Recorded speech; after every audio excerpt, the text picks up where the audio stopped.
எங்களுடைய தலைவர் அண்ணன் விஜய் அவர்களின் பயணத்தின் எல்லா விதமான முட்டுக்கட்டைகளையும் இந்த அரசு போடுகிறது. இந்த 23 கண்டிஷன்ஸும் எனக்கு தெரிஞ்சு பாத்தீங்கன்னா இது வரைக்கும் எந்த கட்சியினருக்கும் இப்படி ஒரு கண்டிஷன்ஸ் போட்டதில்லை. ஏதோ இது அறிவாலயத்துல ஒரு சின்ன கமிட்டி உட்காந்து இல்ல அறிவாலயத்துல ஒரு கமிட்டி உட்காந்து ஒரு வாரமாக டிசைன் பண்ணி இப்படி ஒரு 23 கண்டிஷன்ஸை போட்டாங்களான்னு தெரியல.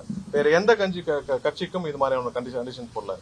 திமுகவின் முழு ஆதரவோடு பாஜகவின் கூட்டணி கட்சியாக இருக்கும் அதிமுகவிற்கு திமுகவின் முழு ஆதரவோடு நடக்கிறது அதிமுகவின் கூட்டங்கள்.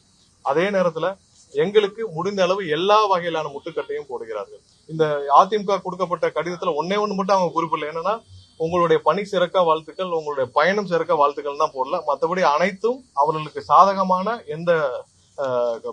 சாதகமான கண்டிஷன்ஸை கொடுத்துட்டு எந்தவித நெருக்கடியும் அதிமுகவுக்கு கொடுக்கப்படவில்லை. இதேதான் நாங்களும் எங்களுடைய கண்டிஷன்ஸை நான் உங்களுக்கு இது பத்திரிகையாளர் சந்திப்பு முடிஞ்ச போது கொடுக்கிறோம். ஆனால் எங்களுடைய தலைவர் எங்களுடைய கட்சியினருக்கு எந்த வகையிலும் காவல்துறையினருக்கு முழு ஒத்துழைப்பு கொடுக்க வேண்டும். காவல்துறை கொடுத்துள்ள அனைத்து வழிகாட்டுதலையும் நாங்கள் கண்டிப்பாக கடைபிடித்து இந்த பயணத்தை கண்டிப்பாக எந்த வழியிலும் கொடுக்கப்பட்ட விதிமுறைகள் எதுவும் மீறப்படாது. எங்களுடைய கட்சியினர் அனைவரும் அதை பின்பற்ற வேண்டும் என்று எங்களுடைய தலைவர் வழிகாட்டி இருக்கிறார். எங்களுடைய பொதுச் செயலாளர் அதுக்கேற்ப இன்னைக்கு வழிகாட்டுதலையும் வெளியிட்டு இருக்கிறார்.